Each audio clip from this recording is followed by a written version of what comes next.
que quien vea esta grabación no se estrese con lo lento que voy a ir. Bueno, esta va a ser la última, por lo menos en este primer bloque de clases, en donde vamos a tener misceláneos 3. Recordemos que misceláneo referíamos a una mezcla de cosas que no parecían tener mucha relación, y de hecho no la tienen más que ser parte de química, pero que son temas que tenemos que ver y no encontré dónde más incrustarlos. Entonces, aquí vamos a ver algunos temas bastante interesantes en el sentido de que los hemos visto en la escuela, ya nos hemos familiarizado, pero hay algunos conceptos que quiero remarcar. Bueno, esto no debe ir aquí. Van a ver que voy a estar editando sobre la marcha. Esto lo digo para quienes están entrando al video. Y entonces vamos a recordar un poco al átomo. Entonces, voy a buscar una imagen del átomo para colocarla aquí. Si recuerdan bien, si no es que, bueno, no, si tienen buena memoria, recordarán que ya hemos visto que el átomo es la parte más pequeña que podemos encontrar de la materia y que se compone de 3 partículas fundamentales que son denominadas partículas subatómicas, que son estas: el protón, el neutrón y el electrón. El protón tiene carga positiva, el electrón tiene carga negativa y el neutrón tiene carga neutra. Hemos visto que los protones y los neutrones se mantienen en el núcleo. De hecho, los neutrones son quienes dan cierta estabilidad al núcleo, pues todas esas cargas positivas en la teoría deberían alejarse unas entre otras, desparramarse entre sí, separarse, etcétera, etcétera. El neutrón se encarga de mantener estables esas cargas positivas y que no se separen. Y los electrones siempre van a girar alrededor del núcleo. Este esquema que vemos aquí es el modelo atómico de Rutherford. Es ya algo antiguito, ya hemos visto algunos esquemas atómicos más modernos. Por ejemplo, creo que el usualmente más utilizado es el de Schrödinger, creo. Ahorita voy a buscarles una imagen bonita.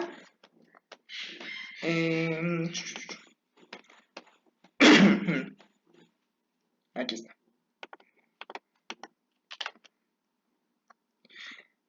Schrödinger, bueno, al menos el modelo atómico de Schrödinger. Parece que no quedó bien. El modelo atómico de Schrödinger, creo que no me está dejando. Ahí está. El modelo atómico de Schrödinger marca que efectivamente sí hay un núcleo, pero a la par los electrones van a estar girando alrededor de ese núcleo en forma de una onda.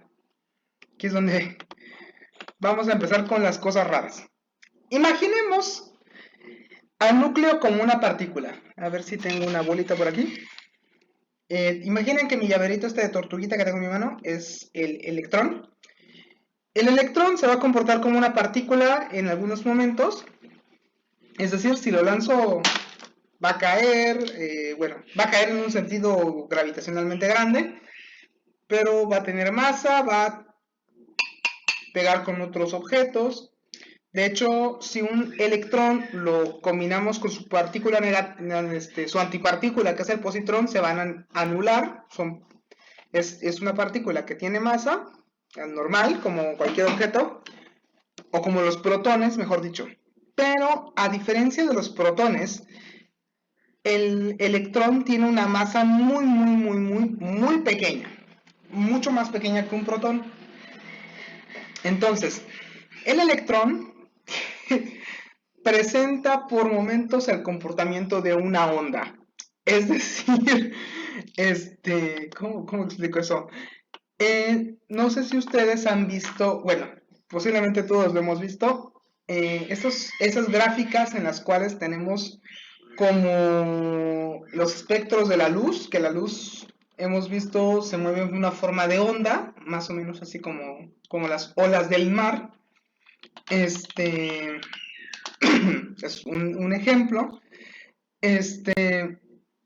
O, por ejemplo, las ondas sísmicas funcionan como ondas, se van, tienen un comportamiento de onda, no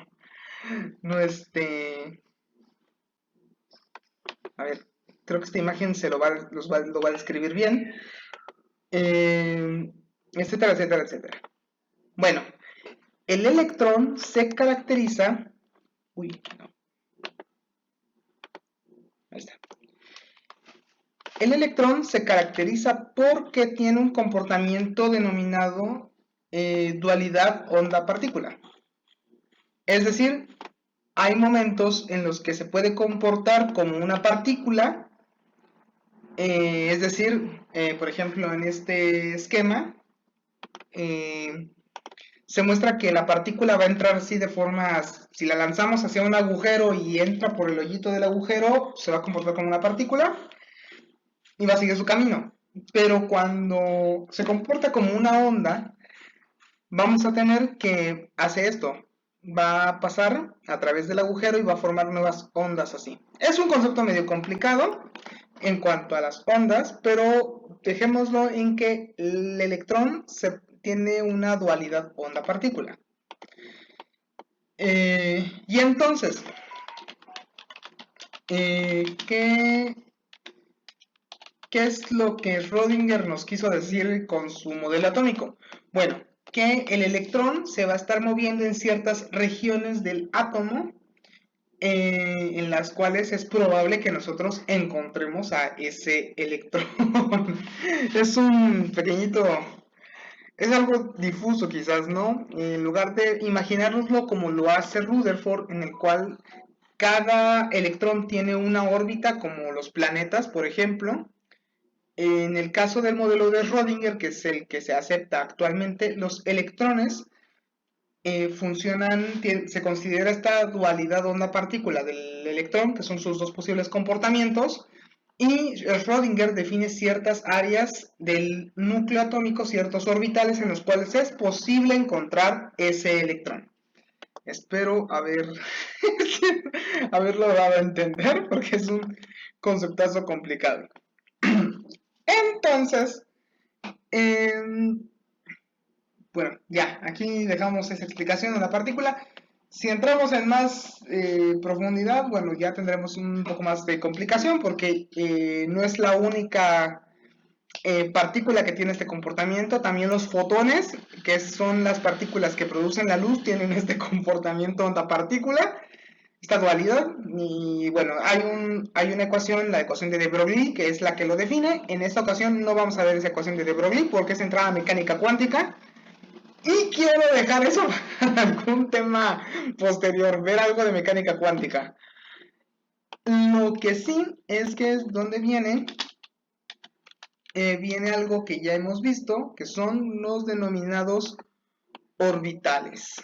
Voy a buscar la imagen adecuada, aquí está. Uy.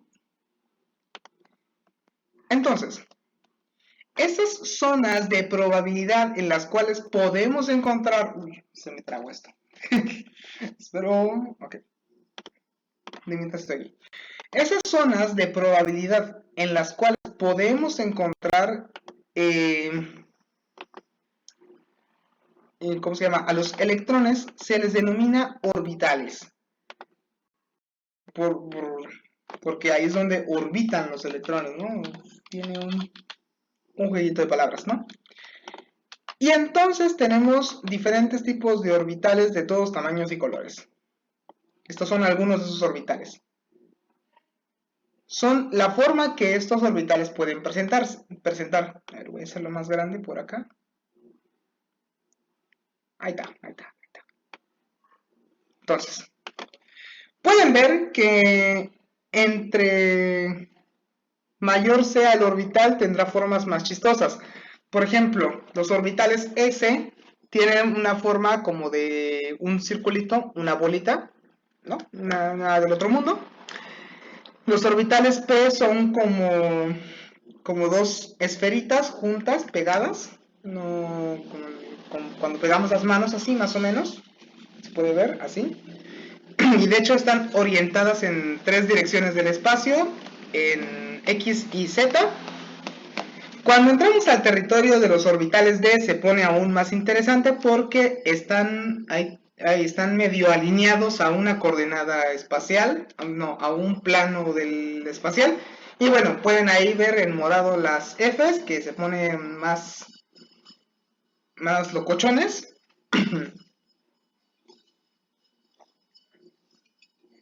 Pero entonces, siguiendo con este esquema de modelo atómico. Entonces, ¿cómo definimos qué electrón pertenece a qué orbital? ¿Cómo definimos el tamaño del orbital, el tipo del orbital, etcétera, etcétera, etcétera? Bueno, usamos los denominados, y ya para ir aterrizando en el primer tema, los números cuánticos. Si me lo permite, a ver si tengo chance de buscar una imagen padre. Pues mira, acá hay una.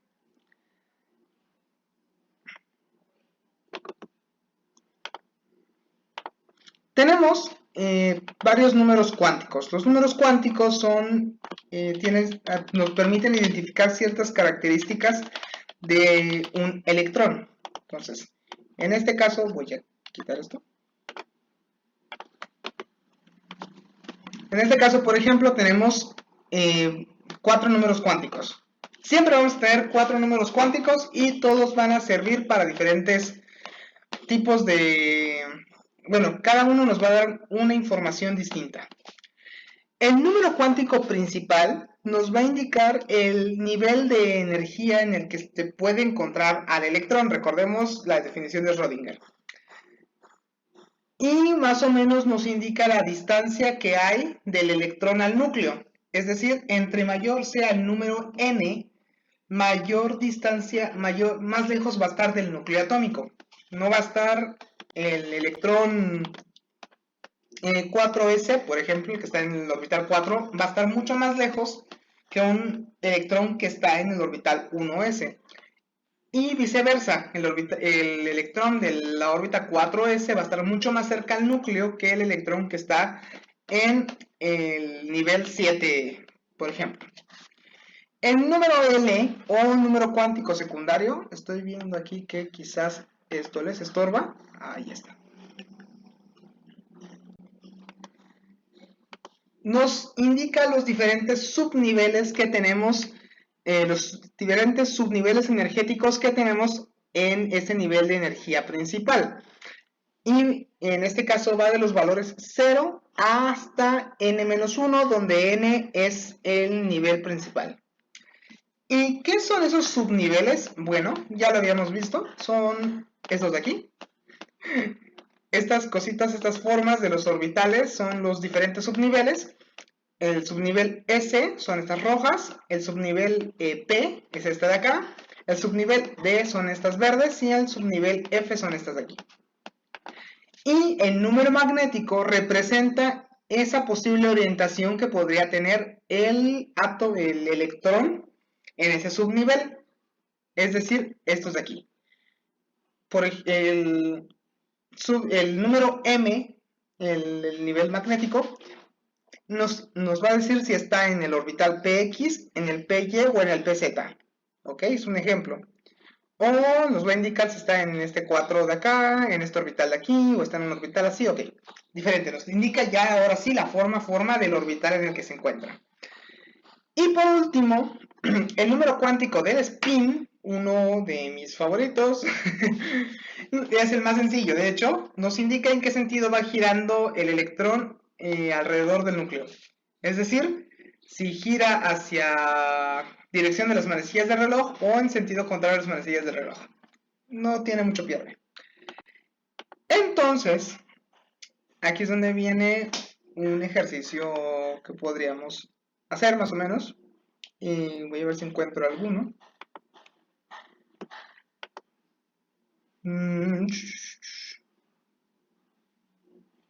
A ver si encuentro algún ejercicio curioso. Hasta aquí, ¿alguna duda mientras?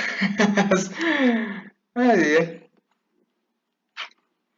Bueno, no, creo que primero tengo que enseñarles a hacer configuración electrónica. Entonces, vamos allá. Configuración electrónica. En la configuración electrónica, ya pasando un poco más, algo más específico, ya lo hemos hecho, no creo tener que abundar tanto en esto, pero digamos que es la representación de los electrones alrededor del, no, de los electrones que están orbitando alrededor de cierto núcleo atómico. O sea, es una representación escrita. Entonces, por ejemplo, escriba la configuración electrónica del que les gusta, argón, donde Z igual a 18. Z es el número de protones, ya lo habíamos visto. Y bueno, en el caso del argón, como no nos está indicando que tenga un estado de oxidación, significa entonces que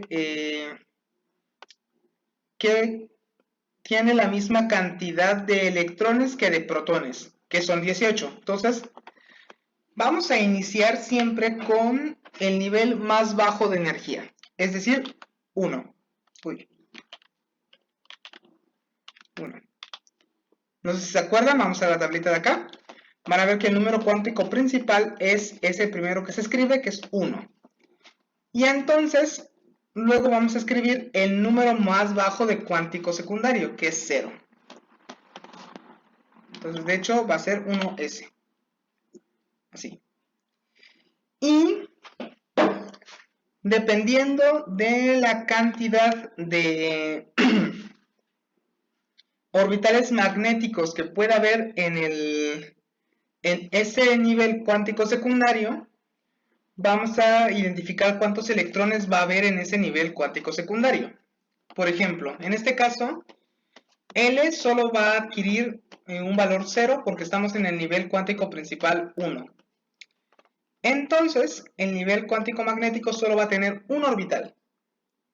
¿Ok? Y entonces, como solo hay un orbital, solo puede haber 2 electrones. De tal manera que va a ser 1s2.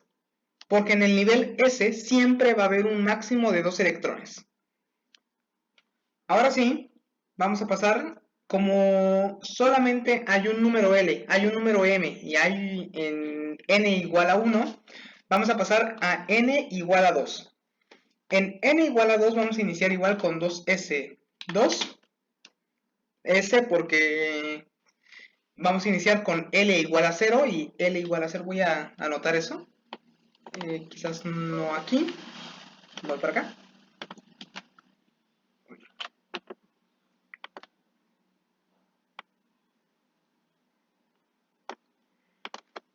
S, cuando... Ay, mejor. Discúlpenme si estoy un poco torpe aquí en PowerPoint. No es lo mismo trabajar en Word que acá. Cuando L igual a 0. ¿Ok? Y entonces, ese es un primer ejemplo. ¿Qué pasará cuando L sea igual a 1? Bueno, cambiaremos a P. Así.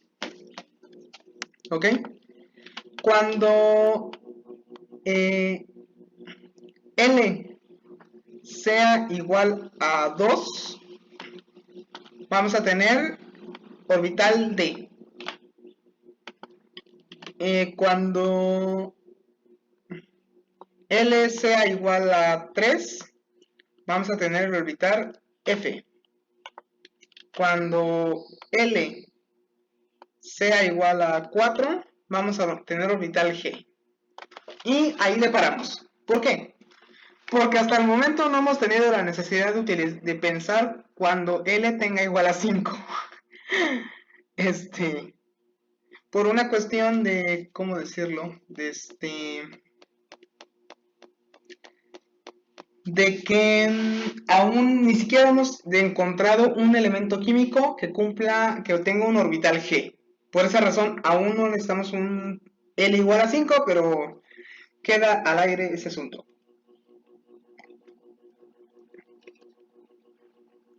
Entonces, regresamos acá. Tenemos 2S, ya dijimos entonces que el siguiente tiene que ser 2P, 6. ¿Por qué 6? Bueno, porque de acuerdo al número cuántico magnético va a haber una cantidad de orbitales igual a 2L más 1. Como en P, L es igual a 1, vamos a tener 2 por 1 más 1 valores, es decir, 3. Y 3 por 2 electrones que puede haber en cada suborbital va a ser igual a 6. Entonces, ahí está el 6. Ya no puede haber más en el nivel energético 2. Perfecto, seguimos al nivel energético 3. 3 es el 2, ok, es el que buscábamos. 3P6, perfecto. Y ahí está. ¿Por qué sabemos que ya ahí hemos obtenido nuestra configuración electrónica? Bueno, porque si sumamos los electrones, que son estos numeritos que están aquí arriba, nos va a dar 18. 2 más 2 son 4, más 6 son 10, más 2 son 12 y más 6 son 18. ¿Ok? Ahora, digamos que me pongo creativo, ¿no? Y me gusta la idea de pedir una configuración electrónica un poco más adelante, la del calcio, que tiene 20 protones en su estado electrónico neutro. ¿Ok? Vamos entonces a iniciar de la misma manera. A partir del argón, pues no va a cambiar, va a ser una configuración electrónica igual hasta 18 electrones, y ahora solo tenemos que sumar 2 electrones más mediante un orbital 4s2. Y aquí ustedes se estarán preguntando, ¿por qué? ¿Por qué no pasamos por el 3 de 10? Bueno, es una cuestión de configuración, de estabilidad electrónica, de niveles de energía y de muchas otras cosas más, que está definido por el principio de construcción de Aufbau, que ustedes lo conocerán de otra manera. Aufbau. Quizás algunos de ustedes ya han escuchado ese principio bajo el nombre de Aufbau. Quizás otros no lo conozcan, pero quiero hacerme el interesante y decirle Aufbau. Bueno, mejor dicho es el nombre correcto, más que nada. Principio de Aufbau. Se escribe así, por si tenían dudas. Y al principio de Aufbau nos dice que hay un caminito a seguir al momento de construir una configuración electrónica. Y ese caminito es este. ¿Ok? Ustedes lo han de conocer como regla de las diagonales, quizás, o tabla de diagonales. Pero realmente su nombre es principio de construcción de Aufbau, que nos dice que al momento de armar una configuración electrónica vamos a seguir el orden indicado por las diagonales que hay en esta tablita. Es decir, vamos a iniciar con el 1S, 2S, 2P, 3S, 3P. Hasta ahí. Y luego el 4S va a ir antes que el 3 de 10. Digo 3 de 10 porque es el número de electrones que tiene el orbital D. ¿Por qué? Bueno, resulta, realmente la razón química detrás de esto es que el potasio, que es el que tiene Z19, y el calcio, que es el que tiene Z20, que son alcalinos y alcalinoterrios,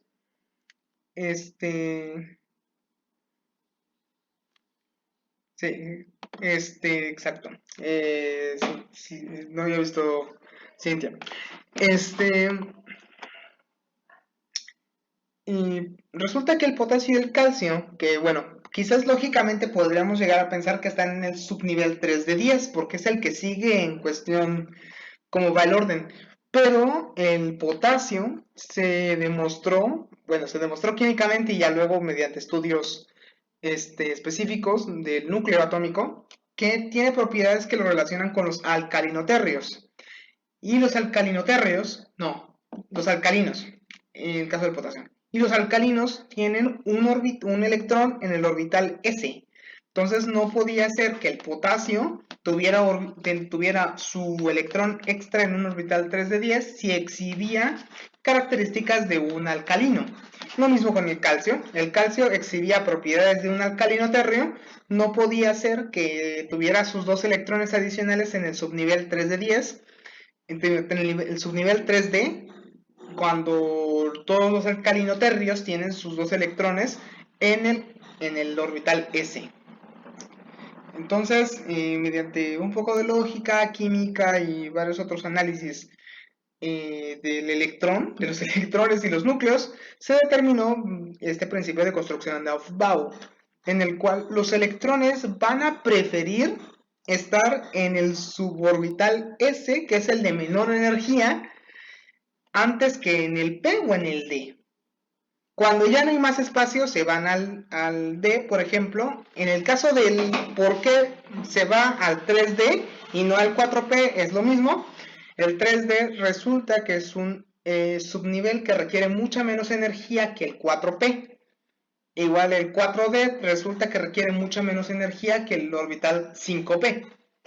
Entonces, este principio de construcción maneja ese detallito interesante de los orbitales, ¿no?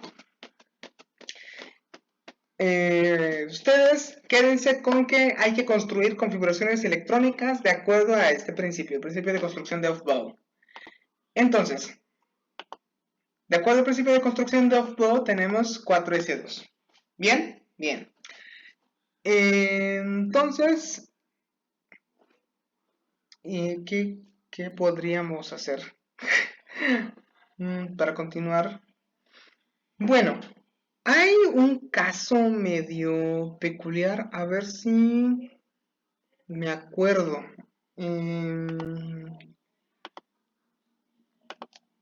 Porque no sé si recuerdan, bueno, yo tengo ahorita en mi cabeza el dato. Resulta que en la Olimpiada, en el examen de la Olimpiada, no sé si recuerdo mal, creo que les pregunté una configuración electrónica. Muchos escribieron la respuesta correcta, la que yo esperaba que pusieran, pero hubo alguien que no. Y ese único y diferente no es que estuviera mal, pero no era lo que yo esperaba.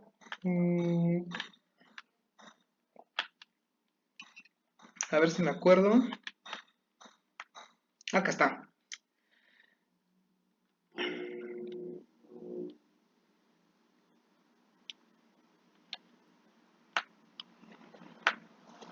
Qué curioso. No me acordaba que estuviera ahí. Bueno, les pregunté la configuración electrónica del rutenio.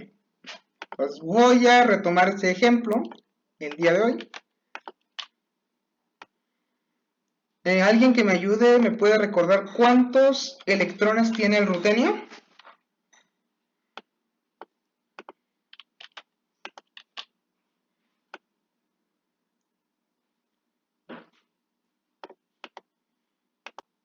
Mm, 44. 44, ok. 44. Vale, entonces, lo mismo, vamos a comenzar, bueno, podemos nosotros hacer una abreviación, pero ahorita vamos a ver eso. Vamos a iniciar a partir de aquí, del 20. Ya dijimos, mediante el principio de construcción de Aufbau, sigue 3D 10, 4P6, y ahí vamos 36 electrones. Si no me falla, sí, 36 electrones.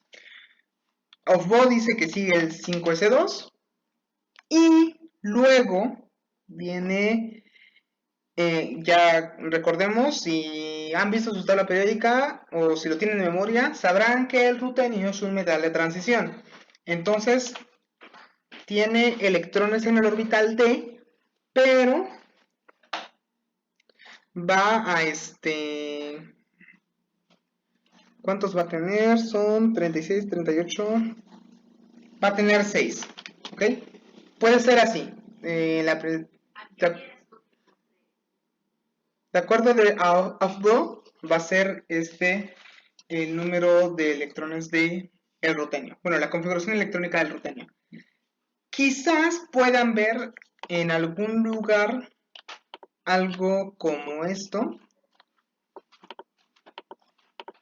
Si no recuerdo mal, a veces se coloca al 4 de 6 aquí, porque hay algunas convenciones en las cuales se coloca a los niveles energéticos a la par, así. Es una convención. Sin embargo, a veces lo que se llega a ver también es, por ejemplo, esto de aquí. No sé si han visto investigando en internet o algo así, donde invierte los coeficientes, donde 5S1, 4D7. De hecho, esta fue una de las respuestas que colocaron en el examen de la Olimpiada. Y quizás ustedes estén preguntando por qué. ¿Por qué a veces Google o Wikipedia nos arroja algo así? Bueno, es por la regla de Hund. Otra curiosa regla que nos dice que, de forma así un poco parafraseada, que los electrones van a tender a tener sus espines alineados en la misma dirección. Y para eso necesitamos hacer una configuración electrónica desarrollada. Entonces, lo primero es que otra manera en la que nosotros podemos expresar nuestra configuración electrónica es mediante un kernel. El kernel, a ver, ¿quién escribió?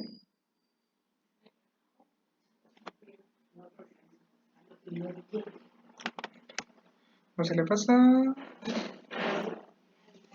¡Ah! Algo así es el kernel. Sí. El kernel es la configuración electrónica del gas noble más cercano. En este caso, en el de rutenio, el gas noble más cercano es el kriptón. Realmente ese kernel lo que nos quiere decir es, de forma un poco simple, de forma simplificada, ese kernel nos simboliza, disculpen el ruido, ese kernel lo que nos simboliza es la configuración electrónica del gas noble, del último gas noble antes de nuestro elemento. En este caso representaría toda la configuración electrónica del kriptón, y después de ese kernel, que es ese corchetes, es kriptón entre corchetes, va lo que le estamos añadiendo de configuración electrónica, en este caso del rutenio. Ok, ahora sí podemos ir a la regla de Hund. La regla de Hund,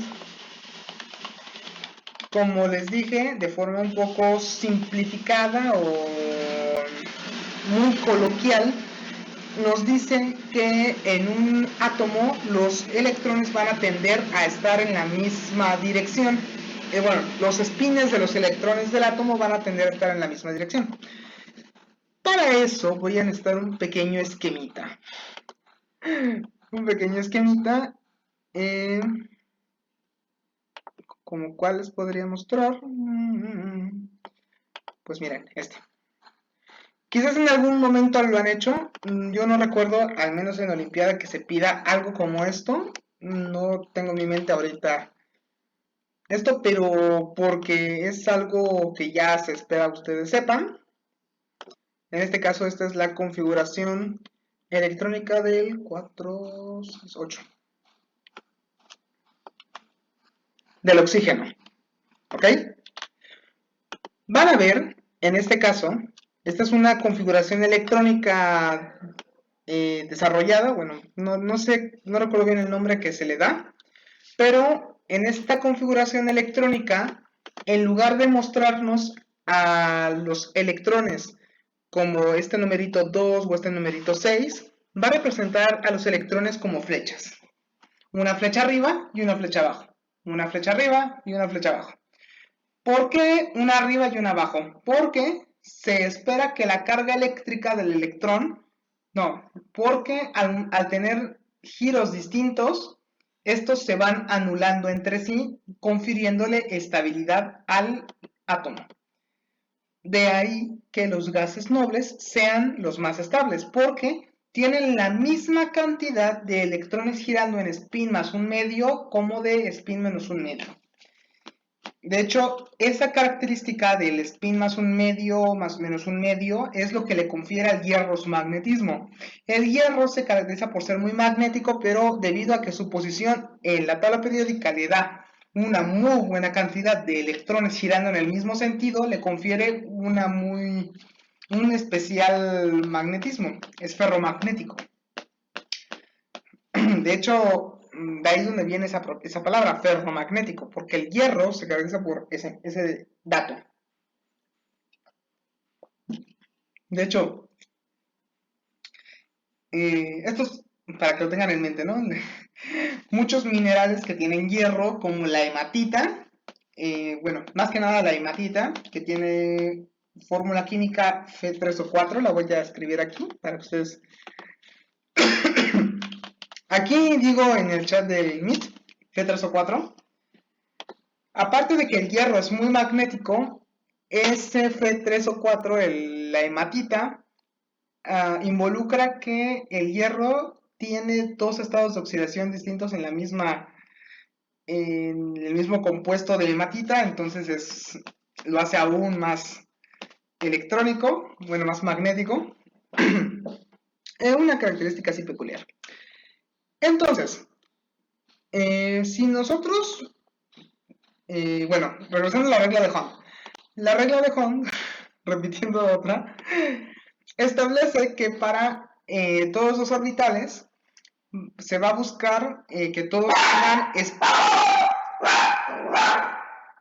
el perrito espines en la misma dirección de giro. Es decir, ¿cómo nosotros podríamos hacer esto? A ver, voy a buscar un elemento. Si no recuerdo mal, el elemento que tiene 15 protones es el fósforo.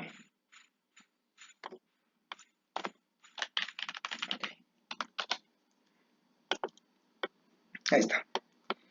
Entonces, el caso del fósforo es de esos casos medio peculiares, medio curiosos. Es un elemento de la familia de los nictómenos, creo. Algo así es el nombre, es un nombre interesantillo. Uy, no he visto ahí que tienes, Cintia. Ahorita checo.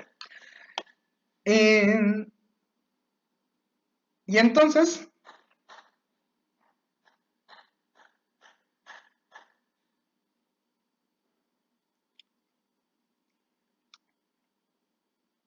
ajá, así, justamente sí. Cintia, tienes un esquema curioso, bien resumido. ¿En qué estaba? Ah, sí. En el caso del fósforo, vamos a utilizar el kernel. Va a ser neón.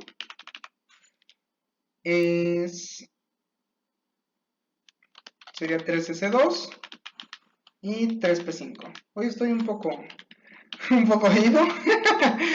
Ay, se me subió el azúcar al cerebro o algo, yo creo. Bueno, también por contaros un poco de mí, ¿no? Hace ratito me hicieron hacer un examen por una cuestión del diplomado, un examen de conversión de medidas, entonces tengo el cerebro un poco chamuscado después de, de ese examen. Nada. Quizás les pueda pasar algún reactivo para que practiquen conversión de unidades. Fueron cosas como escala de temperatura y detalles así, ¿no?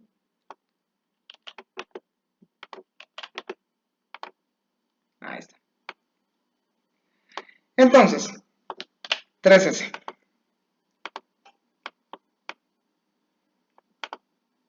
Lo que se hace para construir estos de aquí, un diagrama así como estos, es que se inicia colocando primero una flecha hacia arriba, que esta la voy a hacer un poquito más gruesa, a fin de que se vea bien. Ahí está, ahí está. Y luego se coloca hacia abajo, así.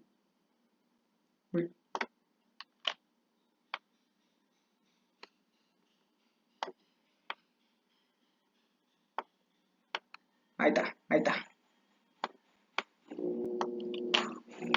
Uno arriba y uno abajo. ¿Por qué? Para tener el momento de los spines se anula uno con otro. Entonces no hay... Pues no hay, como hay una, le confiere estabilidad al átomo, por así decirlo. Entonces, voy a copiar esto de aquí para continuar con la segunda parte. Si a ustedes les daba curiosidad saber cómo se definen los orbitales, bueno, en este caso, los orbitales P pueden ser nombrados como PX, PY y PZ. Son los tres nombres que pueden tener los orbitales P.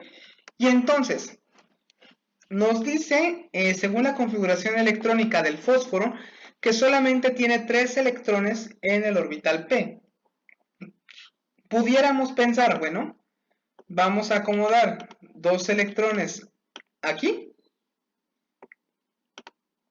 y uno más aquí en 3PY. Bueno, la regla de Hund nos dice que esto no es posible. ¿Por qué? Porque los electrones van a preferir la dirección en la cual, no, van a preferir o van a buscar que todos los electrones estén posicionados en la misma dirección cuando haya la posibilidad de que esto ocurra. ¿Por qué cuando haya la posibilidad? Bueno, que haya aún espacios, como por ejemplo el que hay en 3PZ, donde no hay ningún electrón. Entonces, vamos a sacar esto de aquí. Estos 3 electrones primero se deben colocar así, por regla de multiplicidad de Hund. Bueno, voy a anotar acá. Multiplicidad de Hund. ¿Ok? Joven, esto sí es química. Ay, no sé por qué no me abarca más. Ahí está, ahí está, ahí está. ¿Ok? Por ejemplo, en el caso del azufre, que tiene 16 electrones, ya podemos darnos el lujo de ponerle el siguiente electrón en esta dirección, porque sí es posible.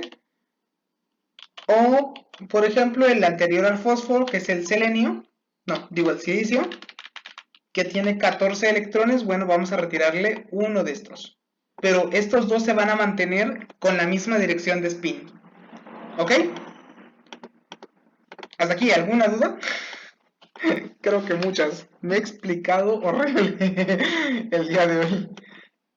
O al menos yo siento que no sé, no me he dado a entender del todo. Entonces, regresando al rutenio. En el caso del rutenio, puede darse el caso en el que vamos a acomodar los electrones. De hecho, ahorita les voy a explicar cómo se titulan los orbitales D. Voy aprovechando este ejemplo del rutenio. ¿Dónde está?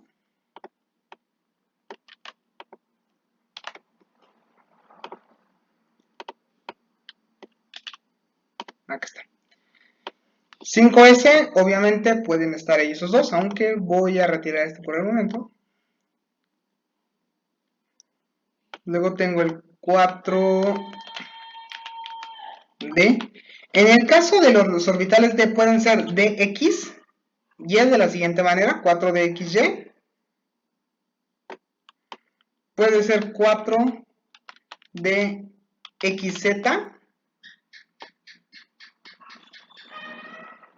Por ejemplo, puede ser 4dyz.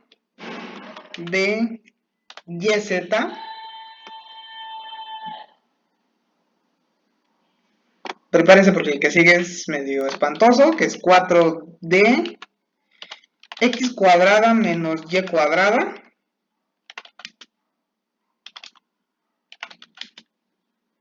Es un nombre un poco lioso.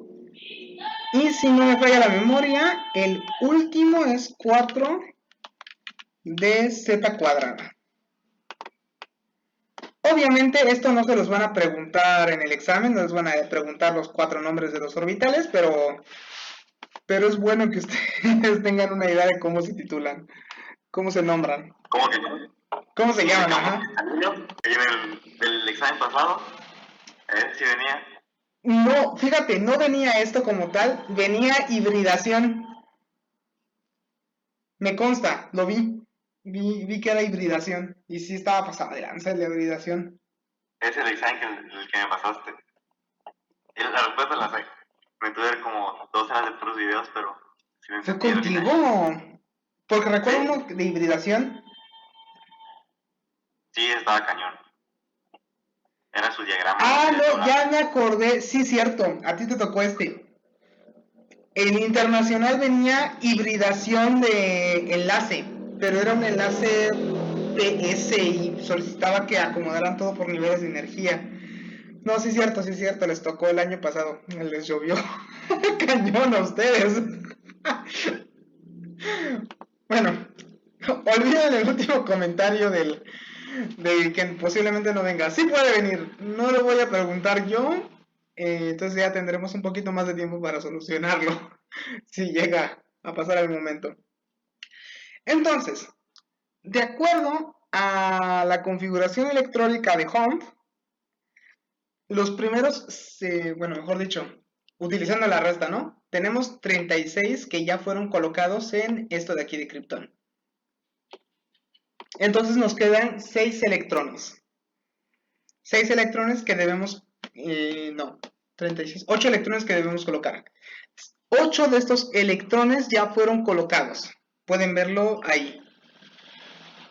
Pueden verlo en el sentido de que ahí están acomodados, ¿no? Según Hund, esos últimos 2 electrones deben estar apareados. Bueno, cuando decimos que están apareados es que forman un par así, uno arriba y uno abajo. 2 de esos suborbitales deben estar apareados. Y puede ser que lo coloquemos aquí en el S1 de la siguiente manera y otro en el 4D de esta manera. Por regla de Aufbau, que sería esta de aquí. Oye. ¡Ay! Perdí Aufbau. Aquí está Aufbau. Por principio de Aufbau, se solicita que primero se llene el orbital 4s. Y de hecho, sí puede cumplir con multiplicidad de Hund. Digo, el 5s. Sí cumple con multiplicidad de Hund. Pero quien intentó poner esto en el examen, el 5s1 4d7, quiso hacer esto. Que igual cumple con el principio de Hund. No voy a decir que no, sí lo cumple.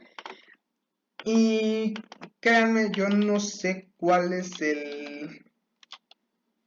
el convenio, si se quiere ver, o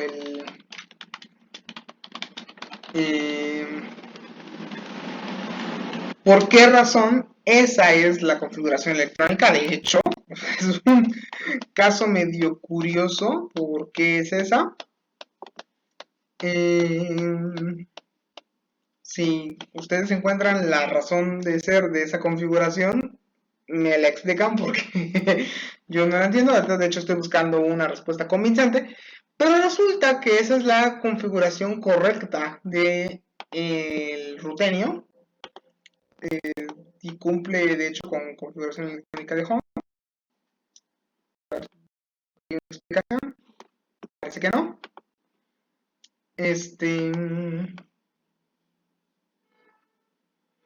De hecho, a ver, voy a buscarlo así directamente.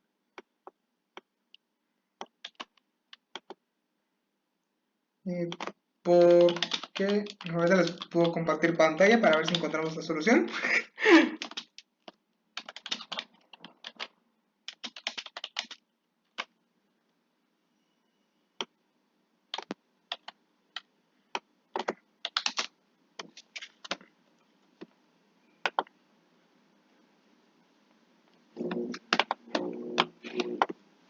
Ah, sí, cierto, sí, cierto. Ok. Resulta que va por una cuestión de energía. Ya, olvídenlo, ya lo encontramos. Ya lo encontramos, sí, ya lo encontré. Como ya tenemos los orbitales 4D ocupados, bueno, mejor dicho, cuando ya se formaron orbitales 4D, se busca que los electrones estén acomodados en en el nivel de menor energía. En este caso, la menor energía la va a tener el orbital 4D. Es un caso muy peculiar.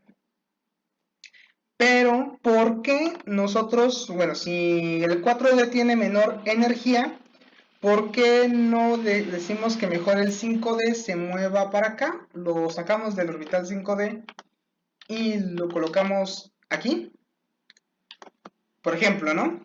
Porque resulta que al tener este suborbital vacío, no le confiere tanta estabilidad al átomo. Entonces, por regla de multiplicidad de Hond, aquí esa es regla de multiplicidad de Hond, primero, antes que colocar este electrón en el 4D, tiene que ir en el 5S. Por una cuestión de energía, ¿ok? Repito, no se preocupen o sea, sí en algún momento podemos ver niveles de energía, no se preocupen, pero si ustedes no terminan de entender qué onda con los niveles de energía, por ejemplo lo que explicábamos aquí, pueden irse por la configuración electrónica que ya conocemos, que es esta de acá, porque también es correcta, es ¿cómo se llama? Principio de Bob. Bueno, según el principio de Bob, esa es la configuración electrónica correcta. Voy a ver niveles de energía de un átomo. A ver si puedo encontrar algún esquema que describa los niveles de energía.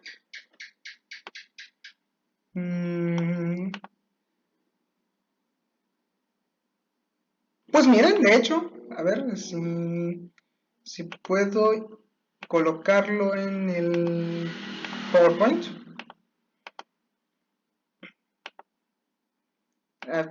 Para que vean que estoy reciclando estas diapositivas.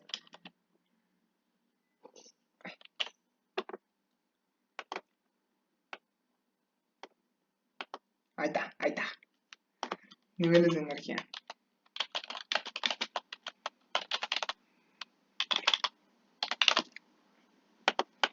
Entonces, bueno, no ignoren que dice ahí energy en lo que parece ser francés. Pueden ver lo que les decía, ¿no? Aquí tenemos que el nivel 3D tiene un poquito más de energía que el 4S, pero por alguna razón hay algunos elementos en los que primero se van a acomodar los electrones en el 3 antes que en el 4, o sea, es un despapalle energético extraño. De hecho, si vamos a este esquema de aquí, nuestra primera configuración electrónica, la que hicimos según principio de Foucault, es la correcta, no la que pusimos después. Les digo, esto de la mecánica cuántica es un caso medio raro. Que de hecho creo que esto también lo describe muy bien. Aquí ahí tengo otro esquemita.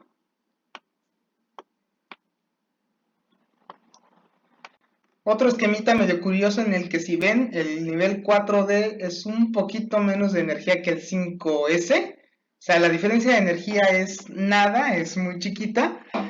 Lo cual se traduce en que en el rutenio puede existir esta configuración electrónica como puede existir esta. Bueno, conclusión, si ustedes no saben qué onda con la energía dentro de los orbitales atómicos, sigan principio de Bohr. Es así de fácil. ¿Ok? Entonces ya me enrollé mucho con configuración electrónica. Y ahora vamos a lo que yo quería ver, que son números cuánticos. ¿Cómo determinamos los números cuánticos de un electrón? Bueno, primero la definición. Los números cuánticos, bueno, esa no es la definición.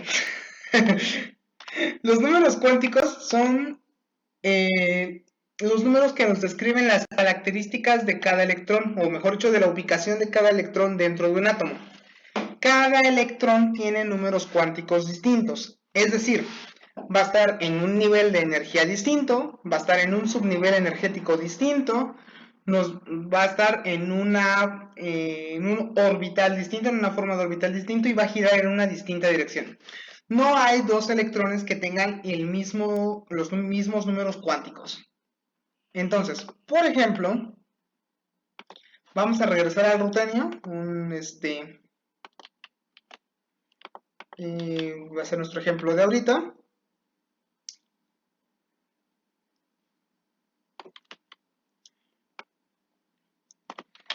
Determine los números cuánticos del último electrón, mejor conocido también como electrón diferencial del rutenio. ¿Ok? En este caso vamos a utilizar la configuración electrónica que armamos según Aufbau, que es esta de aquí. Ahí está, ahí está. Entonces, según Aufbau, bueno, mejor dicho, según la configuración electrónica que ya hemos encontrado, lo que nos interesa es esto de aquí. ¿Por qué? Porque ahí está el último electrón del rutenio. ¿Cómo sabemos que ahí está el último? Bueno, porque aquí colocamos el último, ¿no? O sea, según nuestro esquemita de acá, el que hicimos en su momento, este es el que corresponde a esa configuración electrónica. El último electrón sería este de aquí. De hecho, ya esto aquí nos da una muy buena pista que voy a copiar. Control C. Esto lo traigo aquí por una razón muy sencilla. Y ahorita vamos a entender por qué. De mientras voy a modificar esto aquí. Entonces, ya de primeras, la configuración electrónica aquí nos da varias pistas. La primera es que n, es decir, el número cuántico principal, va a ser igual pues a 4. Uy.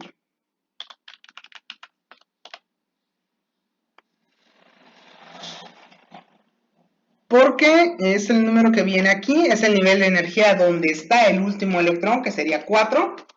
Y ya, es todo. Segundo, L. No sé si recuerdan, hace ratito hicimos esta tableta de aquí, que cuando tengamos un suborbital D, L va a ser igual a 2. Entonces, cuando venimos acá, L igual a 2. ¿Ok? M. M es un poquito más difícil. Pero, ¿cómo podemos determinar M? Bueno, esto de aquí fue una herramienta misteriosa que nos ayudará en este momento. Cuando tenemos m igual a menos 2, tenemos este orbital aquí.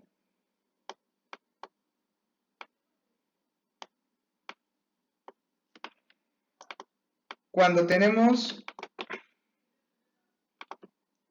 un menos 1, vamos a tener este de aquí.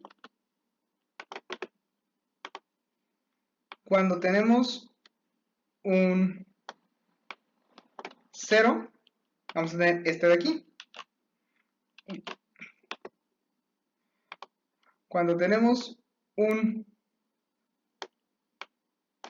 1, vamos a tener este de aquí. Y cuando tenemos un 2, vamos a tener este de aquí. Entonces, ya tenemos cada orbital asociado a un número m. Como nuestro electrón está en el lugar donde m igual a menos 2, llegamos a decir que el número m para ese electrón va a ser menos 2. ¿Ok? Y este mismo esquema nos va a ayudar a determinar el número s. Cuando tenemos la flecha hacia arriba, vamos a tener un s igual a más un medio. Y cuando la tenemos hacia abajo, va a ser un s igual a menos un medio. Entonces ya, solucionado, menos un medio va a ser el número s. Ok. Hasta aquí. ¿Alguna duda de números cuánticos? Ven que es muy sencillo. Conociendo qué representa cada número cuántico y la configuración electrónica, podemos hacer cositas. Nota importante e interesante. No hace falta que escriban xy, xz, yz, x cuadrada menos y cuadrada y z cuadrada en todos esos. Con que pongan d, ya está. Solamente recuerden que sí deben ser 5 de estas líneas cuando se trata del nivel D. De hecho, ese es el esquema que hace ratito Cintia pasó al grupo de WhatsApp. Uno donde marcaba la línea, las cantidades de líneas que se tenían que escribir por cada subnivel. En el caso del subnivel S van a ser 2 líneas. En el caso del subnivel P, en el caso del subnivel S va a ser una línea, 2 electrones. En el caso del subnivel P van a ser 3 líneas, 6 electrones. En el caso del subnivel D van a ser 5 líneas, 10 electrones. Y en el caso del subnivel F van a ser 7 líneas, 14 electrones. ¿Ok? Y bueno, vimos modelo atómico, vimos configuración electrónica, números cuánticos y un poquito de mecánica cuántica dentro de todo esto. Pero hay algo más que quiero ver en cuestión de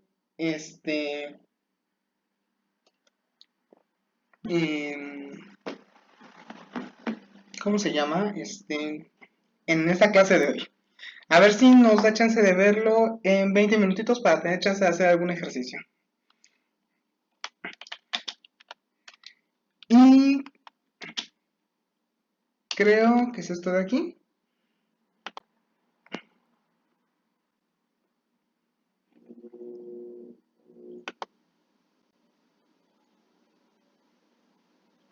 Ok.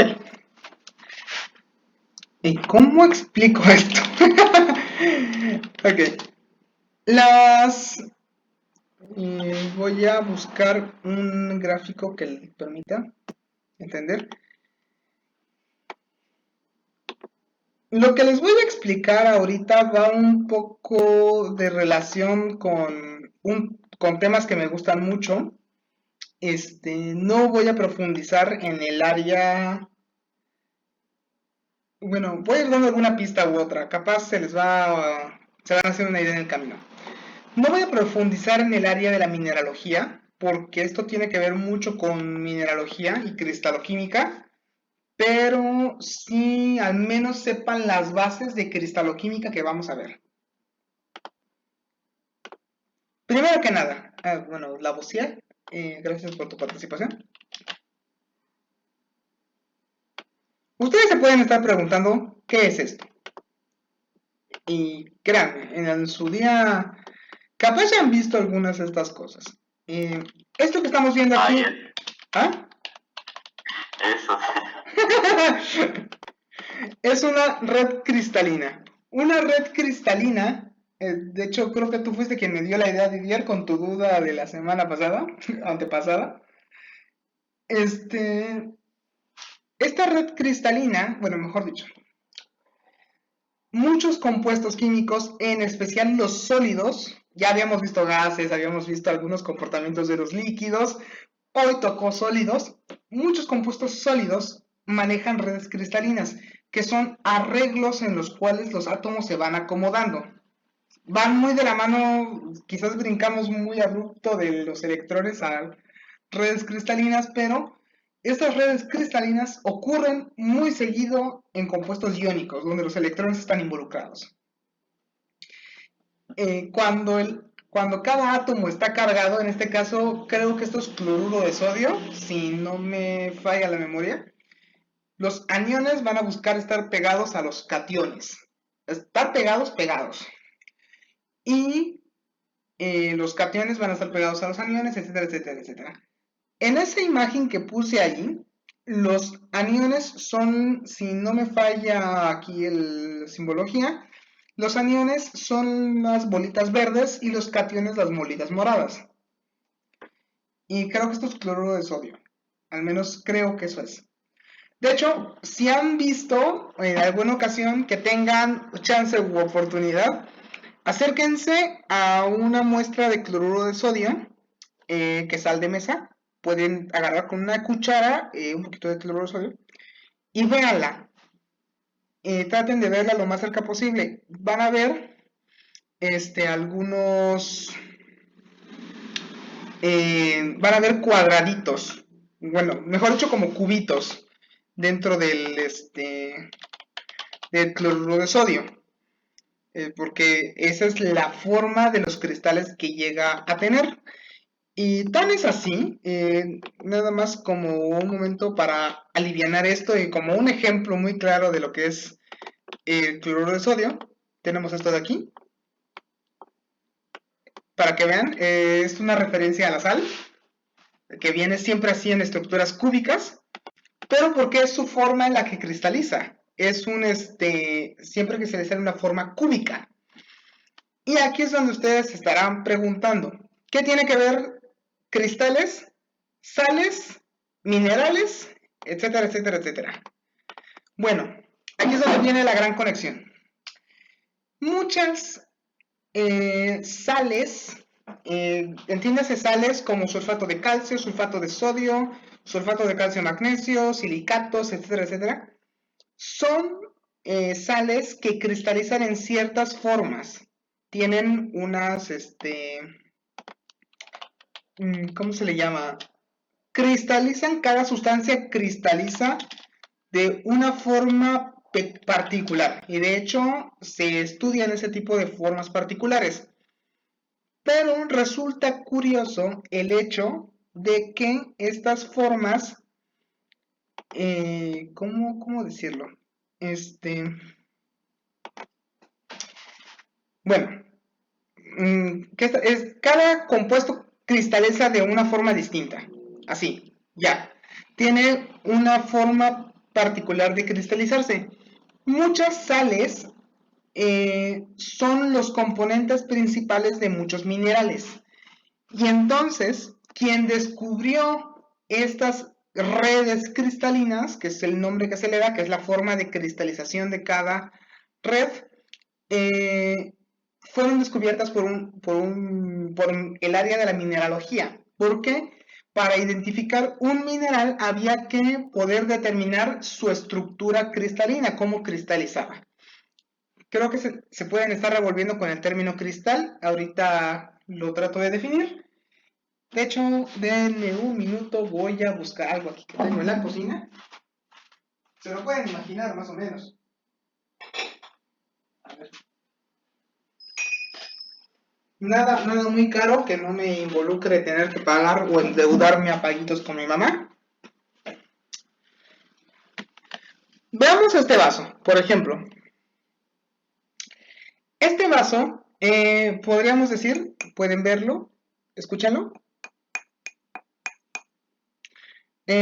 podría estar hecho de lo que nosotros consideramos que es cristal, ¿no? Una sustancia que es como transparente, que pasa la luz, que si lo rompemos en el suelo se rompe, bueno, si lo tiramos al suelo se rompe y luego tenemos que estar vigilando que no se incruste en nuestros pies.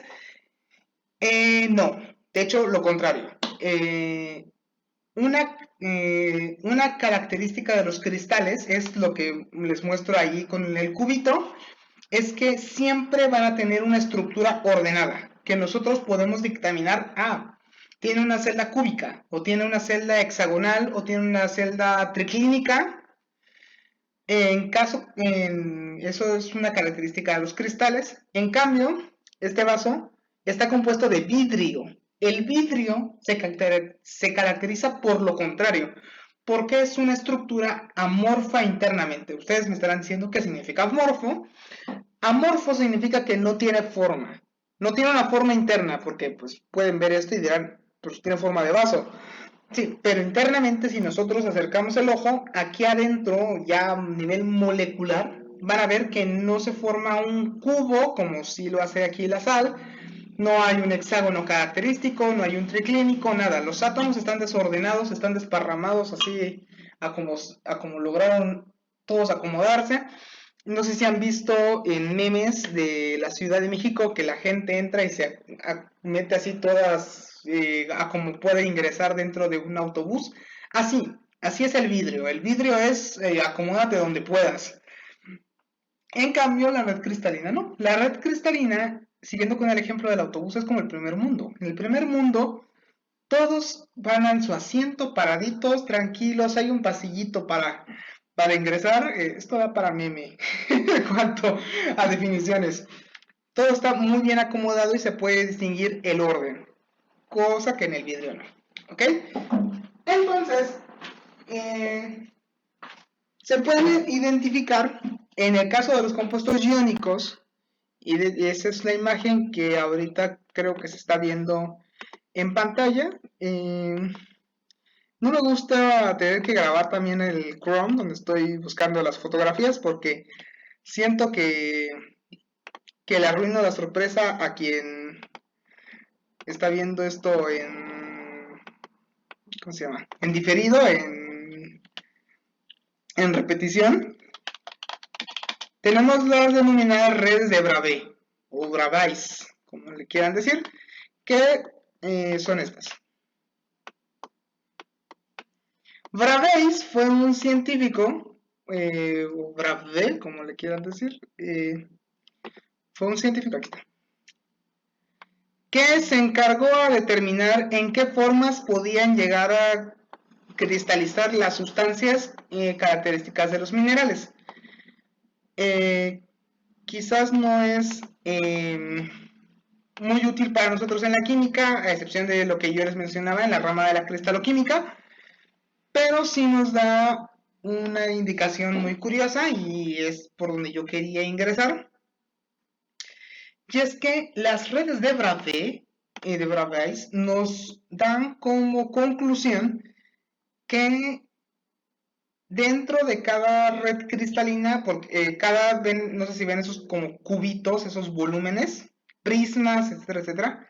Bueno, esos volúmenes, prismas, etcétera, son, cada uno es una red cristalina. Una red es, bueno, la retícula o la celda, mejor dicho, la celda. La celda es el componente mínimo del cristal, de esa estructura cristalina. Puede ser un cubo, como veíamos en el ejemplo de la sal y de mi amigo Naki. El cubo es la forma más chiquita mejor dicho, el cubo es la forma que tiene la celda más chiquita de la estructura cristalina de la sal. Es un ejemplo. O, por ejemplo, este prisma cuadrado es la forma más chiquita, la celda, la parte más pequeña del cristal tetragonal. Bueno, aquí no se ve tan hexágono, pero hay una red hexagonal, etcétera, etcétera, etcétera. ¿Funciona para compuestos iónicos? Sí. ¿Solo para compuestos iónicos? No. Y aquí es donde vamos al primer ejemplo de aplicación de cristaloquímica. No vamos a adentrarnos en cristales iónicos. Es decir, esto de redes de Bravais son... Realmente les voy a ser honestos para asustar a quien esté viendo esto en diferido, que no haya entrado al a la clase, porque realmente a lo que vamos es a casos de celdas cristalinas de únicamente metales. Eso es lo que sí se va a evaluar. Porque vamos paso a pasito, ¿no? Quizás Didier ya ha manejado esto, pero los demás no, y realmente estaría bonito, aprovechando el tema de hoy, verlo. Los metales, hay muchos metales, por ejemplo, el oro, la plata, y bueno, cuando ya son refinados, también el cobre, el níquel, etcétera, son casi todos los metales, pueden formar estructuras cristalinas, únicamente de puro metal. No, o sea, no hay, ¿cómo decirlo? No va a haber más. Es ese metal y nada más que ese metal. Y la mayoría tienen formas cúbicas. No nos vamos a adentrar en otra forma, pero solamente tú, Didier, pues ya te doy aquí la premisa. Puedes investigar un poco de redes de Bravais para empezar a ver un poquito más de química. Eso sí, si investigan redes de Bravais, van a ver mucha mineralogía, porque tiene mucha relación esto con la química. De ahí que tiene sus características. Y bueno, otra cosa bonita es que cristaloquímica y cristalografía, que son dos áreas muy bonitas que estudian cristales, se ven unas cosas muy bonitas. Cada mineral tiene su propia componente. ¡Ay, es precioso! Ya me detengo. Entonces, en cuestiones elementales podemos identificar algunos tipos de celdas básicas. La SCC, la BCC y la FCC.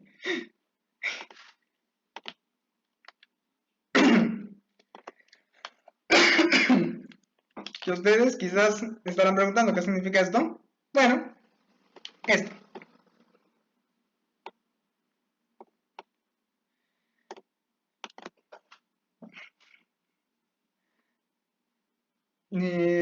Dadme un minutito, voy a buscar aquí para anotarlo en subtítulo.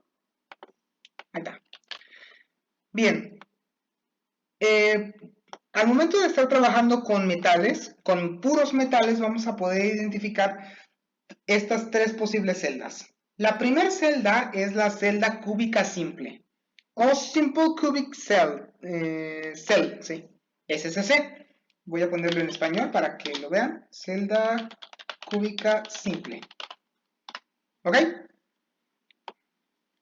Esa es la primera. De hecho, si me permiten, voy a recortar esto. Primero para no tener reclamaciones de autor. Que ahí veo el... En algún momento me voy a dedicar a hacer mis propios dibujitos. Estaría bonito. Para mayor... para mayor facilidad.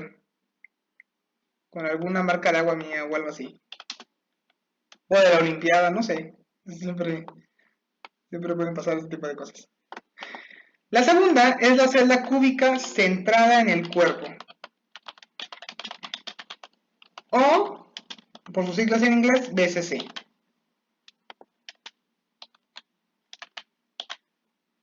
Bueno, aquí le puse SCC a la celda cúbica simple, pero creo que esa no es la abreviatura. Se la voy a quitar, ¿no? Voy a poner celdas cúbicas a la diapositiva. Ok. Celda cúbica centrada en el cuerpo. Y la última es la celda cúbica centrada en las caras. O, como dice en inglés, la FCC. Pueden ver las características de esto. La celda cúbica simple es un átomo en cada arista de la celda. Sí es arista, ¿no?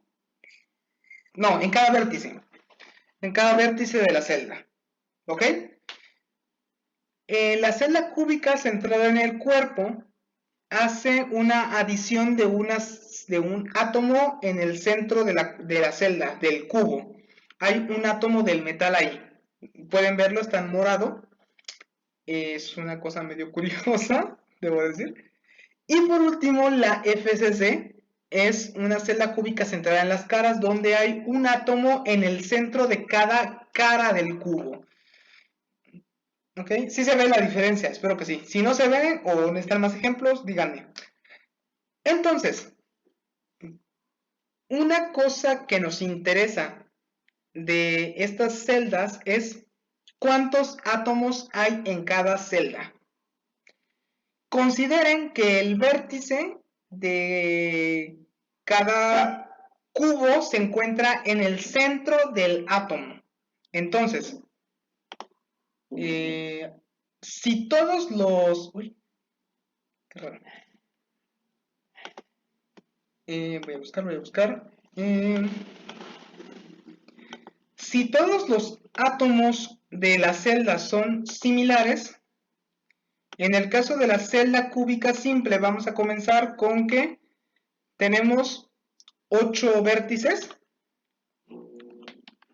y en cada vértice hay una octava parte de un átomo,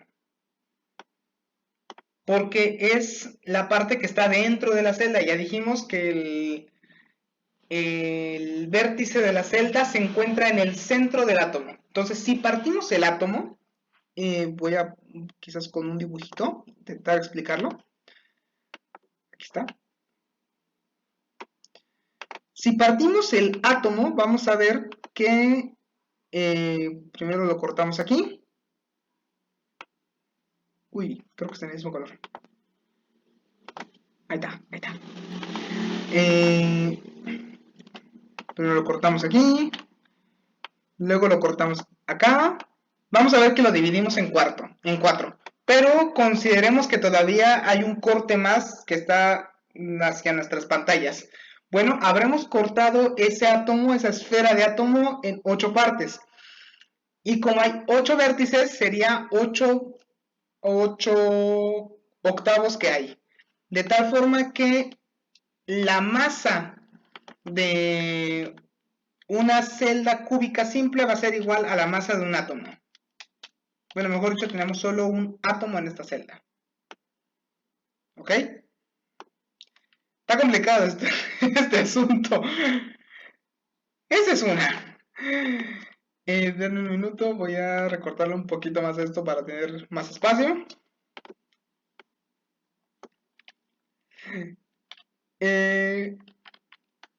Luego, en el caso de la BCC, es un poco más sencilla. ¿Por qué? Porque se mantiene esto, lo de que tenemos 8 esquinas y en cada esquina hay un octavo de átomo. Pero en el caso de la BCC es mucho más fácil. Ya dijimos que hay un átomo completo en el centro de la celda. Entonces tenemos que multiplicar 1 por 1. Porque hay un átomo en el centro de la celda y como no está partido es el átomo completo, por lo tanto son 2 átomos. ¿Ok? Y ya está, fácil. Facilísimo. Y en el caso de la FCC, se mantiene lo que dijimos de los 8 vértices. Hay un octavo de cada átomo en un vértice. Y en este caso tenemos que añadir que hay 6 átomos extras. Cada uno en cada cara del cubo. Pero como la cara atraviesa y parte a la mitad cada átomo, vamos a decir que hay 6 medias partes. Es decir, 1 más 3 igual a 4 átomos. Entonces, como tal, en la celda cúbica simple habrá un átomo completo del metal. En la celda cúbica centrada en el cuerpo, o BCC, va a haber 2 átomos dentro de la celda cúbica, y en la celda cúbica centrada en caras, FCC, va a haber 4 átomos como tal dentro de esa celda cúbica. Ok. A partir de esta deducción que se hace, ya se puede calcular a partir de la densidad, podemos calcular la distancia entre átomos la arista de la celda cúbica y poder calcular el volumen de celda, que es muy pequeño.